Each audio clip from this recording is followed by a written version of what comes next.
And people think to themselves, and I think most of us do, and I was probably along those same lines back when I very first got involved in this as well.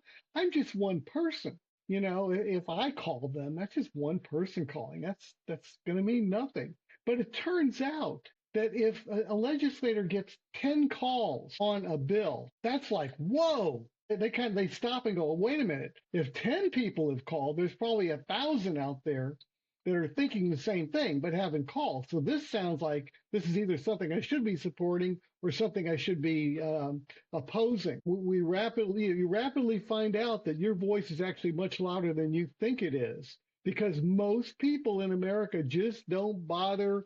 They just ignore what's going on. So those that are actually in the fight actually have a lot of power to them, and that's very important. Do not underestimate what your voice will mean to your legislator.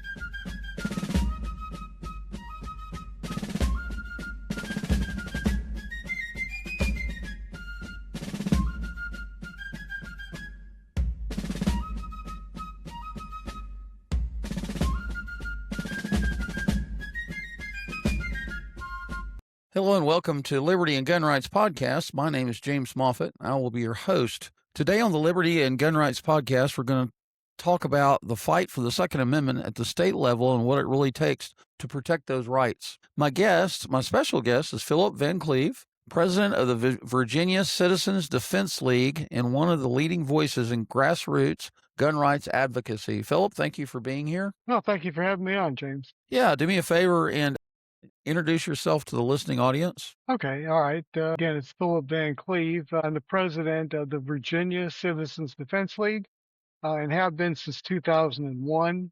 The group formed back in 1994 as the Northern Virginia Citizens Defense League. And I became a member 1 year later and so forth. Became president in 2001.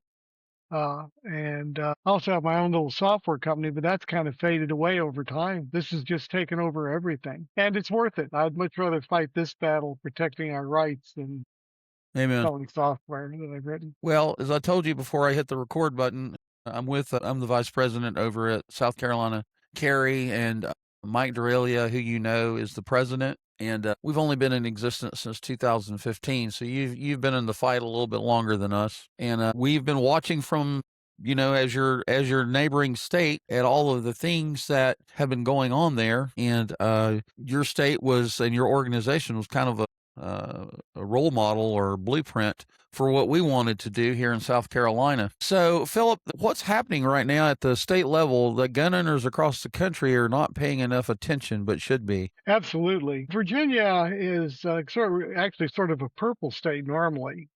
So I think it's alarmed a lot of people as to what's happened here with the basically with the Democrat Party having turned completely anti-gun. Let me put it this way: how they've changed. Back in 1994, VCDL formed as the Northern Virginia Citizens Defense League. 1995, right out of the box, we got one of the biggest pro-gun things done in Virginia, and that was to convert the state from a may-issue state to a shall-issue state, okay? That was a big deal. Now, 1 year, we did it the first time. Didn't have to battle it out. Just 1 year, we got it done. But the configuration of Virginia at that time in 1995, Democrats controlled the House, the Democrats controlled the Senate, and we had a Republican governor. In that configuration, we got one of the strongest pro-gun bills passed. Now, flash forward to now, and the Democrats control the House, they control the Senate, but the difference right this year is that we also have a Democrat governor before we had a Republican governor. Governor Youngkin. And the Democrats back in 95, there were a lot of blue dog Democrats that supported gun rights. They may have differed with Republicans on social policies, but the blue dogs absolutely agreed with Republicans on the importance of the Second Amendment. And that's how we got our shall issue passed with their help. But now flash forward to now and try in the Senate, we had one Democrat vote correctly once on a whole slew of bills, and she admitted that she did it by mistake. She screwed up. She thought she should have voted yes and she voted no or something. So the vote counted, so we gave her credit for it. But she had a 2% voting record. Everybody else in the Senate has a 0 if they're a Democrat. Republicans, almost all 100% voting record, a couple 95, 98, 97. In the House, there was one Democrat that had a 41% voting record, and they have the majority. They have like 60 something Democrats in the House. One of them voted 41%. A couple of them voted 9% in favor of gun rights, and most of them were 0 too. So basically, if you look at it, we do an analysis of voting records at the end. I've already done it for this year. And again, it's red for Republicans at the top. They dominate, 100% voting record down to into the 90s in both House and Senate. And Democrats are pretty much down at the bottom at 0. I mean, there's a whole empty area in between those two. And they used to blend. Used to be, you could see Democrats floating up into the red areas and some of the red floating down a little further. Don't have that anymore. And that didn't happen overnight, but it's been coming on. And you might think that, oh, this is just voters changing what they want. What we saw over the years was, and starting with McAuliffe really got my attention. We had him for governor. He was a Democrat. He started primarying any Democrat that did not toe his line. So the blue dog Democrats were targeted and primaried out. So we ended up with what we've got now, this horribly divided General Assembly. Can you tell our listening audience a little bit about the Virginia Citizens Defense League? Yes. Can you tell me a little bit about your organization, how it came to be, and the importance of grassroots volunteerism and all of that? Yeah, we formed again in 1994, and the question is why? What caused us to form? Well, basically, we got tired of people being turned down because we were a May issue state. There were some judges that wouldn't give a permit to women, believe it or not. We had judges tell women, men need guns, women don't need guns. Then we had some that were the opposite of that. You're a man, you don't need a gun, women need guns. Some wouldn't give them to minorities, some wouldn't give them to anybody except maybe some people that supported them at some point politically. And some gave it to anybody that asked. So we just said, look, we shouldn't need permission. The Second Amendment doesn't mention anything about permission. But if we're stuck with that mode, it needs to be equitable. It needs to be even. So that's why we formed, and that's what we fixed right out of the box. The gun control crowd tried to kill that bill by putting in a poison pill. And the poison pill was, well, you can't carry in a restaurant that serves alcohol. But rather than fall for that, we said, okay, fine, we'll do that. Because we looked at the law. All it said was you can't carry concealed in a restaurant that serves alcohol. Virginia's an open carry state without a permit needed. So we just told our members, hey, take your coat off before you go in a restaurant that serves alcohol and you're good. And that actually worked for a decade before we finally got that overturned because nobody even noticed. You take your coat off, go with a gun.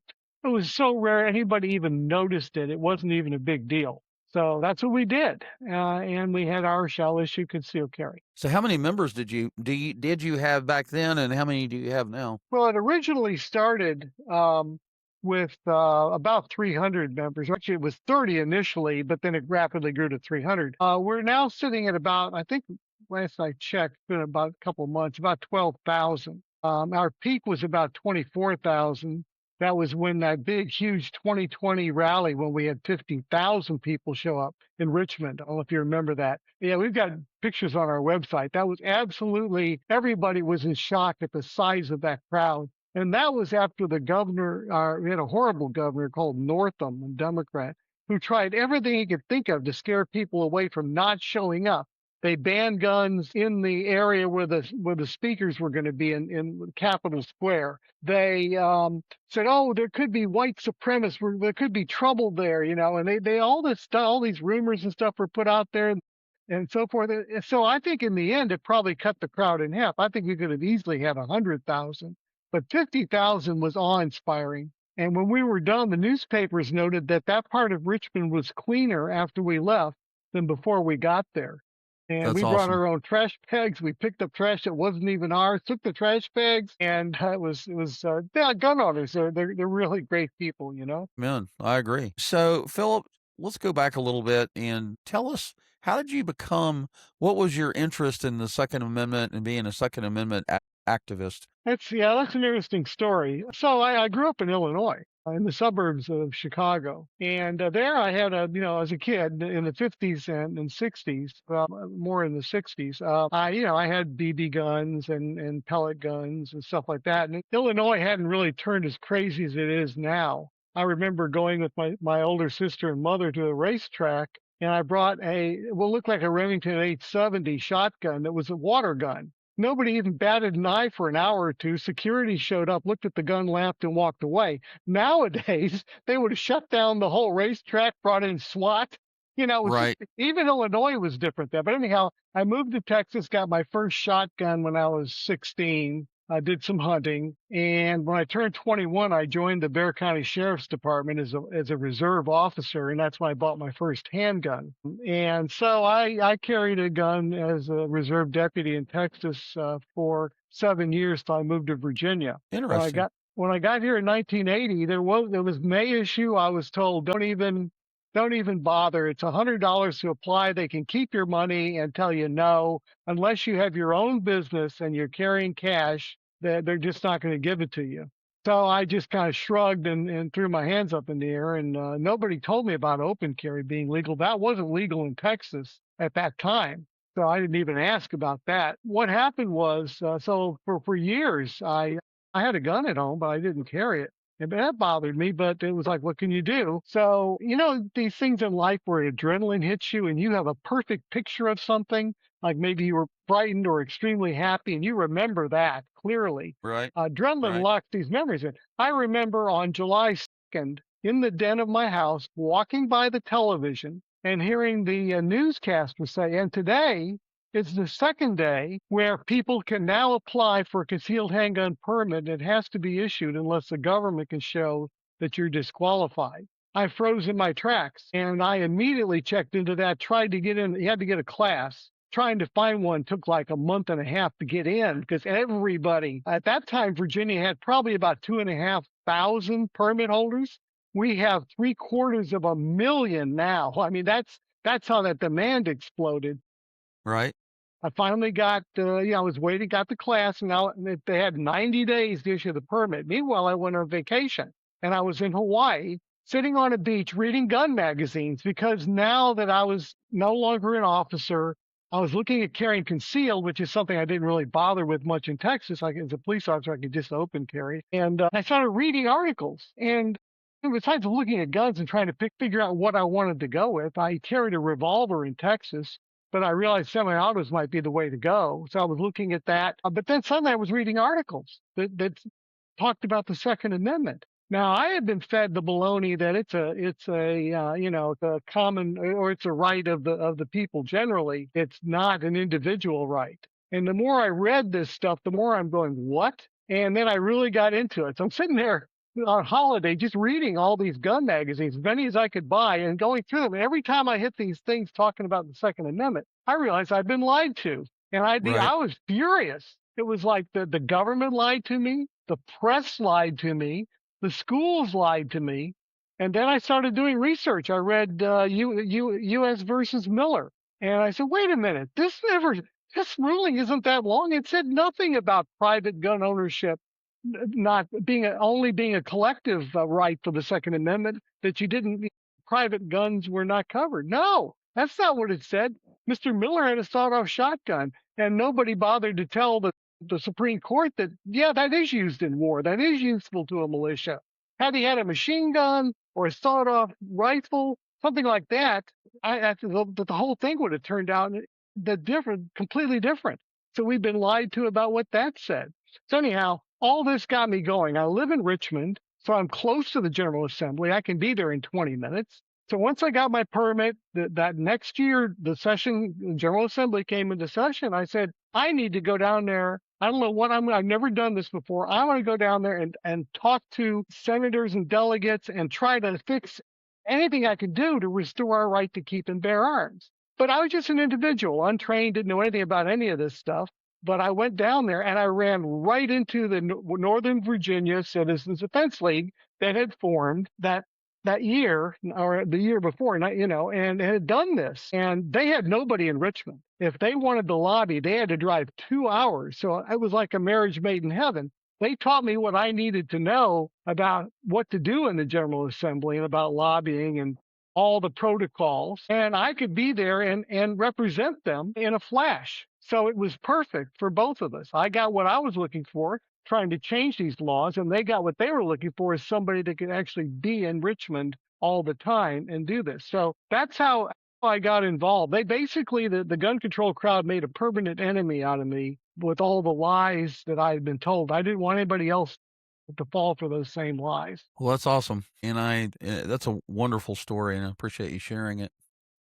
So talk to me about volunteers and the impact that gun owners can have with regards to helping to shape and form gun legislation. Absolutely. And that's one of the most misunderstood aspects of lobbying. And people think to themselves, and I think most of us do, and I was probably along those same lines back when I very first got involved in this, is, well, I'm just one person.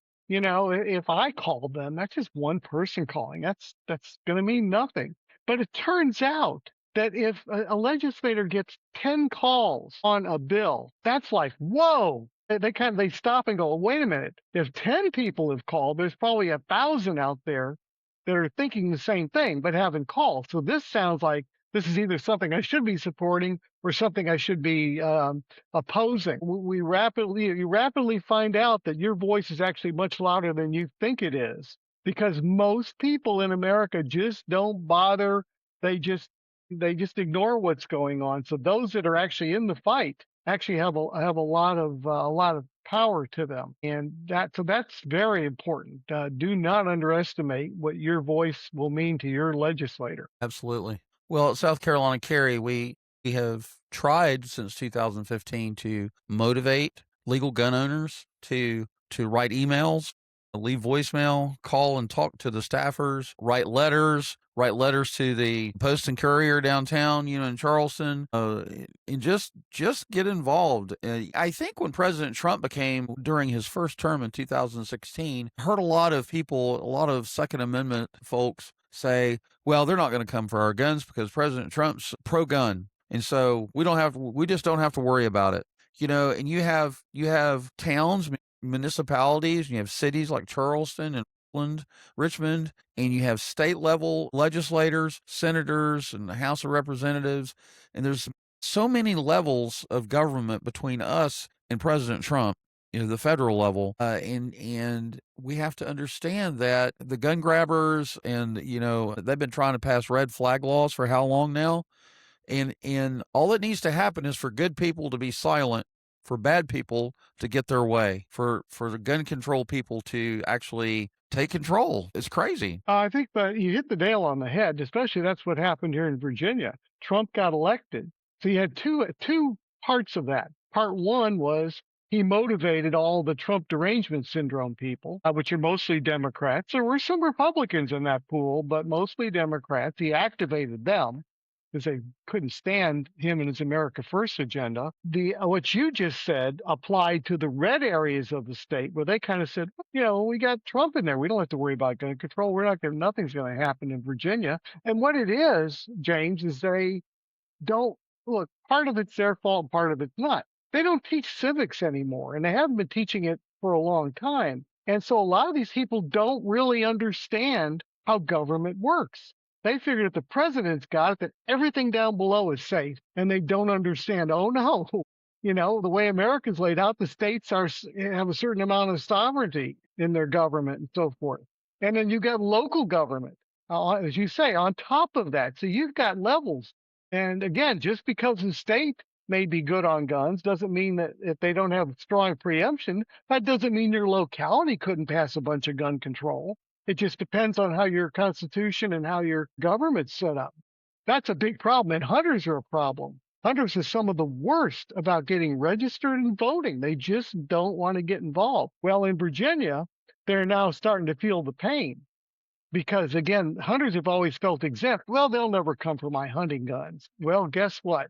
This new gun ban includes shotguns and so forth. The shotgun has a detachable magazine or a pistol grip. That's enough. It's now something you can't buy after July 1.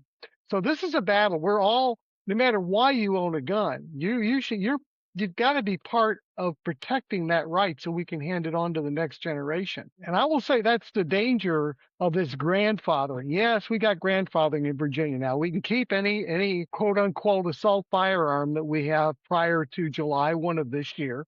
We can keep any capacity magazine that we have prior to July 1 of this year, but then that's it. You can't buy higher capacity magazines after July, and you can't buy an AR, AK, or any assault firearm after that date. And some people go, well, good. I'm protected. I can keep my guns. That is absolutely the wrong attitude. Who are we to say, okay, I'm good, but the hell with the next generation? What about the next one coming up? We've got to protect them. We've got to hand them the same rights that were handed to us. We cannot Absolutely. abandon them and just be selfish and say, well, I'm okay. That's so un-American. It just makes my head spin. But people will fall for that.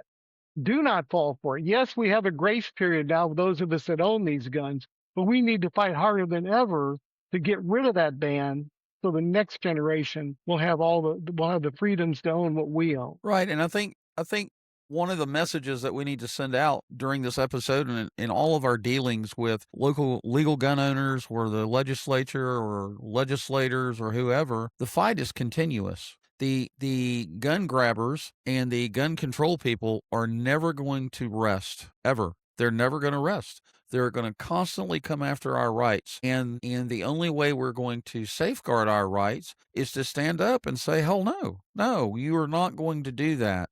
And it requires all of us to stand up as one and do our part. Now, look, I get it. Life happens. We all have to work. We have bills to pay. We have families to raise. We have kids going to school. We go to church. There's a lot of things that are going on in our lives, and I understand that none of us are going to have the time, the energy, or the funds that the gun grabbers and gun control people that are being financed by Soros and all these billionaires. Here in South Carolina, when we were working on getting, we'll see, what did we do? We helped get reciprocity with Georgia, so you could go back and forth with a concealed carry permit. We got restaurant carry that allowed you to carry concealed into a restaurant.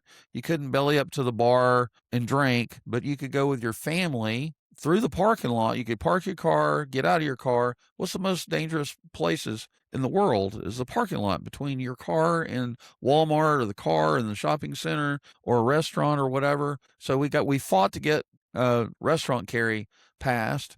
And then we got open carry with permit, and that was a huge fight. And all the different things, we've got about 5 different things passed where we finally got open carry passed, where you don't have to have a permit. You can either concealed carry with a permit, or you can just open carry if you're a legal gun owner, right? And it's like Moms Demand Action and all these different gun control groups were bust into Columbia, South Carolina. The legislators always had public hearings. What time do you think they had those hearings? Probably during the workday. Absolutely, yeah, between 9 and 5, right? Yeah. Because they knew unless you were retired and had the time to go down there and sit in those public hearings, they didn't have to worry about it. They didn't have to worry about the general public who were supportive of the Second Amendment and supportive of open carry. They didn't have to worry about that because who was going to be in the public arena? It was going to be all Moms Demand Action ladies, sitting there with their whatever color shirts. I think the red shirts or something like that. Shirts. Yeah, they had red shirts, red T-shirts on that said Moms Demand Action, and we had police chiefs, sheriffs that showed up that petitioned against it. Not all of the sheriffs did. The actual president of the Sheriff's Association was one of the leading proponents against open carry, and I tried to get him on the podcast, and for some strange reason he didn't want to talk to me about it on I'm microphone. sure not. But But the thing that we have to tell legal gun owners is that you can't rest on your laurels, and you can't just assume that the rights you have today are going to carry over to tomorrow. Yeah, Right. that's what. And that's one of the reasons I wanted to have you on the show, is because, man, y'all were doing great, and y'all had Yeah, wonderful gun laws, and we were sitting over here in South Carolina going, wow, I wish we could do that. And one of the reasons y'all were able to do it is because you had volunteers that came out of the woodwork and did stuff, right? And yeah, absolutely. tell me some of the stuff that your volunteers did for you, or Well, I did for the mean, cause, not for you. I Just mean, VCDL's got a long list of accomplishments over the years. We got full preemption. We started in 2003 by preempting a permit holder from any local gun control. Then in 2004, we came back for everybody and got that passed. So we had no local gun control until 2020, when Democrats took over the House, the Senate, and the governorship. And that was that huge rally we had, because they were talking about, well, maybe we should confiscate ARs. And boy, was that a mistake to bring that up. Boy, that lit Northam was a putz, and that's to be generous. Boy, did he light up everything with that. So anyhow, we've gotten a lot of things done over the years. A lot of bills passed. We had, like, before, you couldn't, if you were bow hunting, you couldn't have a handgun on you. We said, if you're carrying concealed with a permit for self-defense, let's allow the bow hunter to be armed, because you're not always walking around with the bow that you could use. So we got all that, just one thing after another. Every year we had accomplishments. We kept moving the ball forward.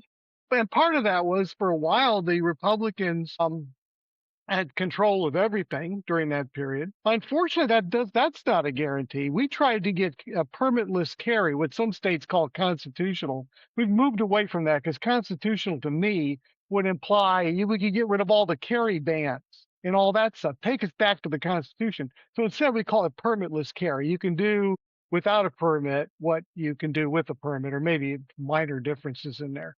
So we tried for that, gosh, years ago, maybe 2017, and couldn't get it through. The Republican committee chair would not let it out. And so we had an opportunity to do it, and it died. But we got a lot done during that time. But things changed in 2020. That's when all this gun control started pouring in.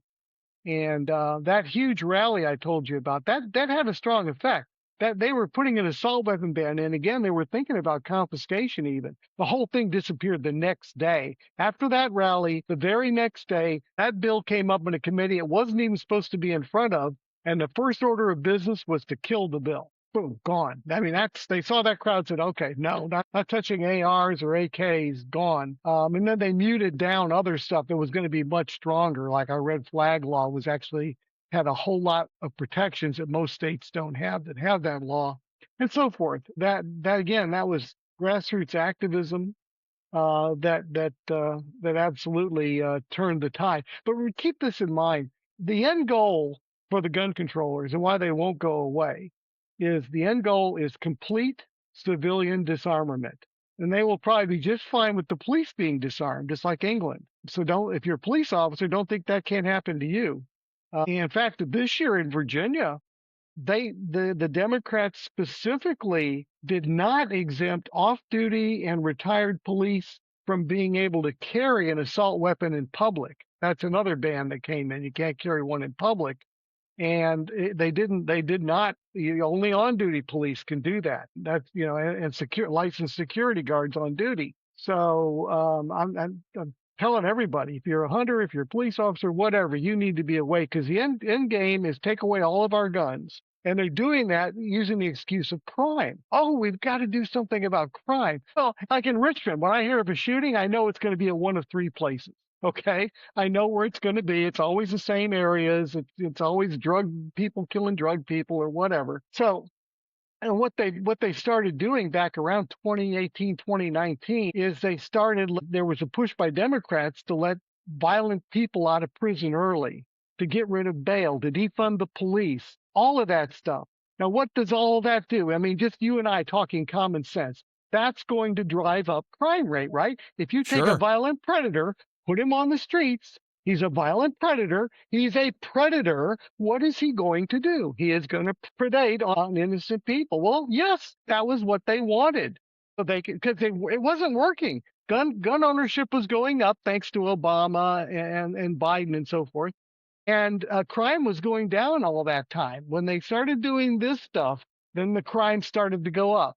And now they had a model they could work on. So don't get tied up too much in, oh, well, this doesn't, this won't affect criminals. They don't care. That's just an excuse. We need this law they claimed for crime. Baloney. They want the law, and all these laws will make sense to you when you look at 1,000 feet looking down on all the stuff going on. When you think civilian disarmament, that's the puzzle that you'll see come together. And that's why we've got to fight this. This is an end game. And if they succeed, you can kiss all of your rights goodbye. That's it. So those of you that may not be active for other reasons, you need to be active protecting guns, because once that goes, your First Amendment's gone, your Fourth Amendment's going to go. Fifth Amendment, forget it. So, well, let's say you're working 9 to 5 and you can't physically be at a rally, or you can't physically be at the State House to listen to testimony or to give testimony in a public hearing. You can support VCDL, you can support South Carolina Carry. There are so many different, the NRA, Friends of the NRA, and there are half a dozen Second Amendment, pro Second Amendment organizations like yours that is there trying to do the hard work. And so you can donate your money to those organizations, right? And on weekends, you could maybe work a gun. If they have, like we have a table at gun shows. You could work the table, help get other people involved. You could talk to people in your church about, or where you work, or your friends and family, educate them about the right to keep and bear arms. You can write, you can send emails. Like our organization, we send out an email alert, and if we want you to contact your senator, your delegate, we've made it, all you have to do is click on a link. It brings up a pre-written message that you can edit if you want to customize it. We encourage people to customize, but you don't have to. You put in your name and address, it figures out who your legislator is, and boom, off it goes. It takes you like in less than 30 seconds to do this. Anybody can find that much time to do that. That helps. If they get 1,000 emails in an hour because they're on a certain bill, you're going to get their attention. Absolutely. So what's the biggest mistake you see gun owners make when it comes to protecting their rights? Well, taking them for granted. Basically saying, oh, what we've got is the ostrich with the head in the sand approach by a lot of gun owners. Hear no evil, see no evil. I'll be safe. This will never happen to me. We're good here. This state's great. No, that's the biggest mistake. The right to keep and bear arms is unique to America, and that's why they want to take it away. You can't have one world socialist government if you've got this one country that's a shining light on the hill that shows that everything about socialism doesn't work and that what we have works, and we have a right to protect ourselves that nobody else has across in the world. You can't take that for granted. That's something that people, again, will do anything they can to disarm you. Yeah, I know. What we've got is numbers. What Soros and Bloomberg have is money. It'd be nice if we had a billionaire on our side. Boy, what I could do, with $10 million or something, but we don't have that. So they pay these people and they do the buses for them, and they get them out to lobby in your state as if they live there. Nobody checks to see where they live. So they're funding this. We don't have that. But what we've got is numbers. We've got real grassroots. We've got people that vote, people that are passionate about this right. They have paid people. Some of them are passionate. Maybe they've lost a family member, but most of them, they're paid members, and they're astroturf. There aren't that many of them. There are nowhere near as many of them as there are us. There's 100 million gun owners in America.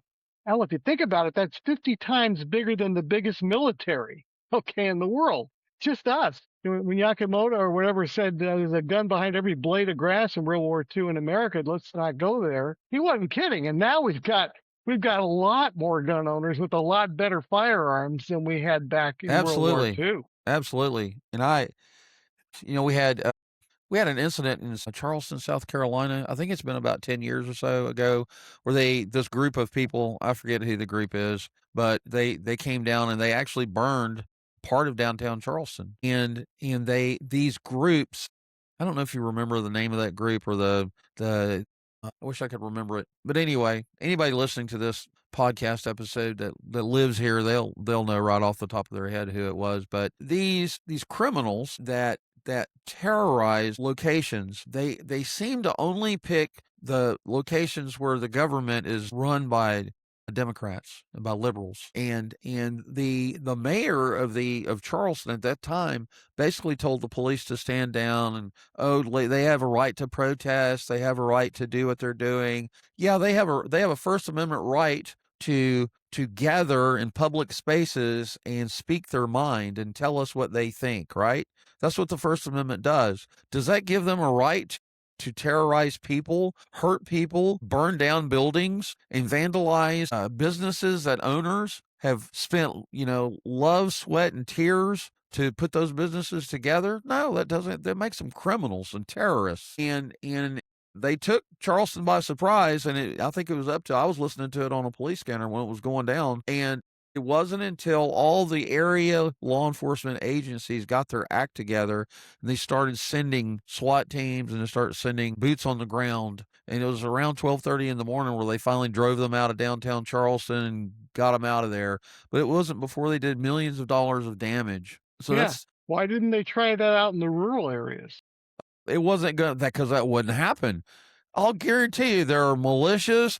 There are people that own firearms that train. They're IDPA, and they train all the time. And like when they're blocking traffic, like these groups block traffic. You couldn't go into rural America and do that because the good old boys with their 4-wheel drive pickup trucks would just plow through them. And you're not going to keep me from going to work and making a living.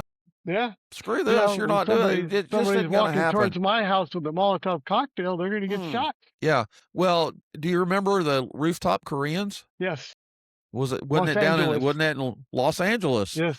And they called them rooftop Koreans because the Korean business owners were not going to stand for the rioters and looters to destroy their businesses. And they went up there with AR-15s and AKs and whatever else they had. They armed themselves and they drove those people away. They were like, and the important note there is they didn't have to fire a shot.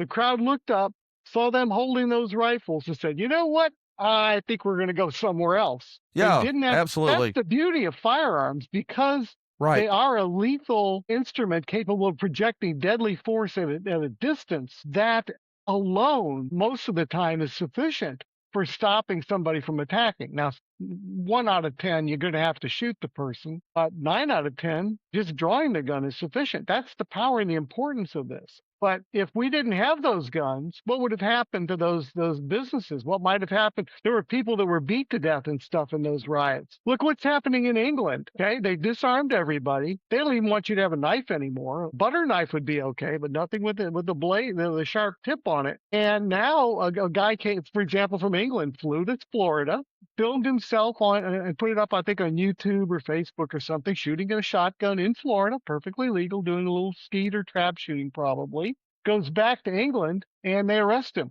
because people were upset seeing him shooting. That kind of insanity we wouldn't put up with here, but over there they have to. They've got nothing.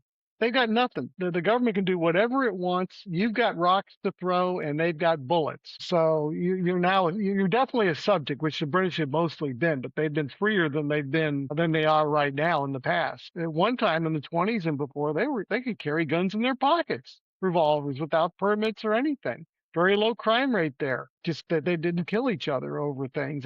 They had violent crime. They still do, but it's a shame, but we can't let that happen here. We simply can't.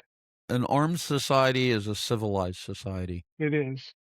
Oh, absolutely. In fact, I've a couple thoughts on that I thought were kind of interesting. At gun shows, a good friend of mine, Dennis O'Connor, went with me to a gun show, and he saw a gun he wanted to buy here in Richmond. So he whips out this wad full of cash to buy the gun. And he looks at me and he looks around. We're surrounded by people everywhere. A lot of them have guns on their hips, albeit unloaded in theory. And he said, "Where else in the world would I pull out a wad of cash like this, surrounded by these many people I don't know, and feel completely comfortable? Where else in the world would that happen?" In fact, Nowhere. at gun shows, a lot of times the people back into somebody else, but everybody's saying, "Excuse me." It's not that we're frightened of each other, but part of it's the mentality of most gun owners. I think most of the gun owners I know are great people. Now, if that's what the world had in it, we wouldn't need to lock our doors anymore. But that's an example. Do people pull out guns and start shooting? No. And then the other side lies about that. They know that we're not, that the people like me and you are not dangerous. But in committee, they'll go, well, all these people, if they bump my shopping cart, they probably, if I bump their shopping cart, they pull out a gun. Or if the waitress brought them cold food, he pull out a gun and shoot her. They do all this stuff. And then they come out and start yelling in our faces, and I'm thinking, wait a minute, I'm armed and you're yelling in my face. Aren't you afraid that I'm going to go off and shoot you? No, of Right. course you're not. You know the truth, but you lie to everybody about it and make it sound like I'm a dangerous person when actually you're the one that has anger control issues. I don't, but you're projecting them on me. I don't have that. You've got it. It's good you don't own a gun because you can't control your own temper. So it's called fear mongering. Mm-hmm. And that's what you hear in the liberal media. What is the thing that just makes my head spin? What's the statement that they always say? Not gun control, but gun violence. That's it. Yes, they coined Gun gun violence. Every time you hear of anything happening, it's gun violence. Even if it's a knife. Gun violence is a health care epidemic in America. That's why everybody needs to be disarmed. Yeah, we need a vaccine. I've got a gun safe behind me that's got guns in it and ammo. Most of them are loaded, and none of those guns have ever left the safe. Even if I left the safe open, they wouldn't crawl out and go shoot somebody, because guns aren't violent, and people just don't freaking get that. And I tell them all day long, I'm like, I don't want to hear about gun violence because guns are not violent. Why don't we hear about car violence? Why are we not talking about car violence? Because there's more drunk drivers killing people with automobiles. Well, guess who did the killing? It wasn't the damn object. It was the person. It was the drunk behind the wheel that was being stupid and careless. Right? We don't have automobile violence in America. We have gun violence because guns kill people. But you're applying logic and reason to gun control. Logic and reason and gun control don't get together. It's like oil and water. It makes, I know. But we try because we're logical and we're reasonable about stuff, and so we try to explain why they're wrong. Sometimes you can convince somebody. Usually, though, when I'm talking to a gun controller like that, I'm really doing it more to influence the people listening. They're sitting on the fence, and they can hear both arguments, and they can decide for themselves what side of the fence they really want to be on. But the gun violence thing was a made-up term. It's as if no other violence matters. So, I got stabbed to death. Oh, well, okay, he's dead, but it wasn't a gun that was used, so we don't care. No, it was intentionally picked to do what you said, basically to make people think that the gun is the problem. It's not just violence, it's the gun. If the gun wasn't there, there would be no violence. No, what we have is we have a problem with our criminal justice system. We have a problem with our mental health, mental retardation system. We have a problem with government in general, right? And it's like, I don't know if you subscribe to it or not. I subscribe to USCCA, United States Concealed Carry Association.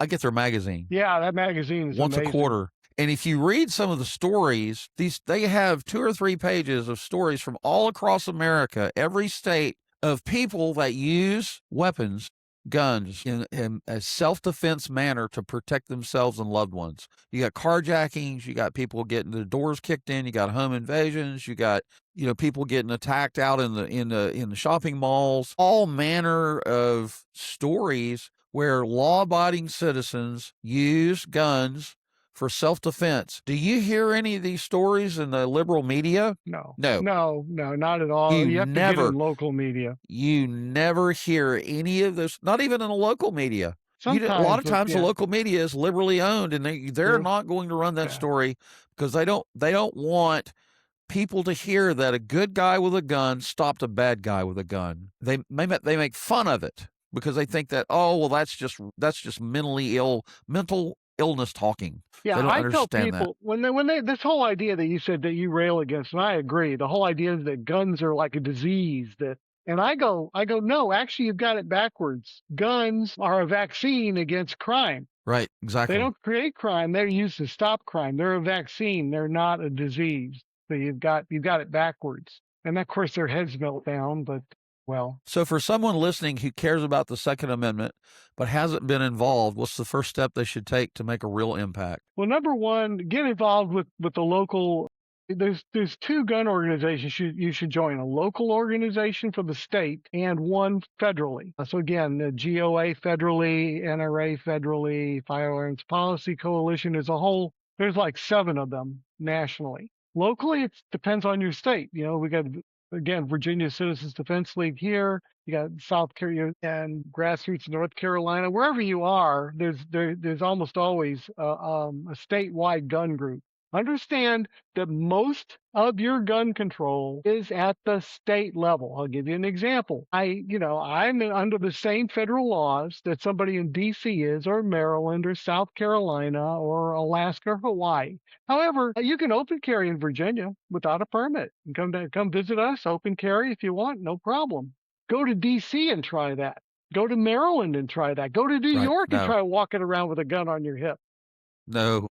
Yeah, and that's all that stuff. Most of the really bad stuff is at the state level. That's why you've got to be a member of a state group that's active, getting things done and protecting your rights. But believe me, what happened here can happen anywhere. It's just that they can pull the same tricks in your state. They can just slowly convert every Democrat into a radical anti-gunner by filtering out the ones that aren't. And then if they get control, then it starts. So we've got to stop this, and we're determined. I mean, because I've had people in Virginia say, "Well, I'll just move to another state." I said, "Well, get an apartment, because you're going to be moving a lot if we don't stop it here. It's going to keep spreading.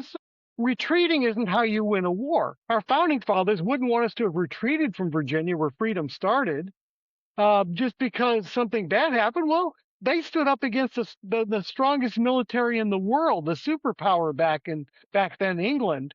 And we're going to retreat because Bloomberg sends in a bunch of goons and and basically influences elections. No, we got to fight back. We cannot give up on it. So stay and fight and make sure your state doesn't turn into what's happening here. And then keep your eye on Virginia, because we're fighting a fight to turn this around here, and maybe to teach other states how to get control back and reinstate your rights. Have you heard about the National Reciprocity Act that they've been trying to implement up in Washington? Where is that at, or do you know? I think it's just, like so many things in Congress, it can sit there and never be acted upon. I've not heard of any real motion on it. That would be nice. I will say this though, we got 29 states that are, permitless carry. Like Virginia's surrounded. We've got Tennessee, Kentucky, and West Virginia. Maryland, no. DC, no. But we've got that. North Carolina honors all permits as we do now, but that's going to change. And that's something you might want to check our website later in the year after July, and definitely by early next year, to see what states we're going to drop reciprocity with. So we honor everybody. That's going to change. Again, the Democrats just never had a problem. None of this has been an issue. Doesn't matter. They want to fix it. And they want to fix something that's not broken to break it. We always tell people, if you're traveling, get on USCCA's website. They actually have an app you can download to your phone that'll tell you. It'll ask you, where do you have your permit at in South Carolina? Where are you traveling? Do they honor do they have reciprocity with South Carolina? If they don't, you can't carry a gun there. You just can't open carry. Some states you can't even conceal carry. Some states, like up in, like you said, Maryland and any of those Connecticut, any of those northeastern states, even if you're a police officer, if you're a sworn police officer in South Carolina and you go to New York City or you go to Connecticut or Maryland and they pull you over in traffic and catch you with a gun in your car, you're going to go to jail. You might get out of jail, but you'll go to jail. Now keep in mind, for example, I don't know what's going to happen. The Attorney General, who's our Attorney General, oh, don't even start me on that guy. He's the one that fantasized about shooting a political opponent. He used to be a Speaker of the House, a Republican Speaker of the House, and watching his children die. Yeah, this guy's loony, and he won because of Trump derangement syndrome. So anyhow, he's going to be determining what states we honor. But like, if we let's say we honor Utah. Well, if you got a Utah permit as a non-resident, then you'd be able to carry in Virginia on your Utah permit. We just don't know how that's going to pan out. We do have open carry, no permit required, and you can get a Virginia non-resident permit. So if you really had to go to Virginia a lot, we didn't honor your state, or any permit you had, you could get a Virginia non-resident permit carry that way. So you would ultimately be able to carry here, but it just kills me that we're doing that we're not honoring all permits. It's crazy. Yeah, I got to get these Looney Tunes out of government. What should gun owners be preparing for over the next few years in your It depends on where you live, we're in for a real fight here, but I think gun owners, the preparation is making sure you're keeping your eye on what's going on in your state with gun rights, because this stuff can move quickly, and don't think it can't happen to you. It absolutely can't. And just being aware of it. You don't have to spend every day and every hour looking at the computer. But if you're a member of a gun organization, if they're worth their weight in salt or anything, they should be telling you if there's problems coming. Yeah, we shoot out emails to all our members about stuff like that. That's what you want. And that way you don't have to sit there with your busy life and monitor this, but you do monitor whoever you joined, the national and the state. Monitor that, because that's going to be where the British are coming kind of thing will happen. So absolutely. You got to do. Well, Philip, I appreciate you being on the show. I appreciate you being a Second Amendment activist, and I appreciate the fact that you're staying in the fight for this long of a period of time. And I wish you luck on, moving gun rights and gun laws back to that of the legal citizens in Virginia. And we're doing the same thing here in South Carolina. And so, to the listening audience, I want to say thank you for the privilege of your time. Thanks for tuning in to the Liberty and Gun Rights podcast. A big thank you to Philip Van Cleave for sharing his insight on protecting gun rights and the power of grassroots action. If you found this episode valuable, subscribe, share it with fellow gun owners, and leave a review. It helps spread the message. Remember, staying informed and engaged is the best way to protect your rights. Thanks for listening, and we'll see you next time.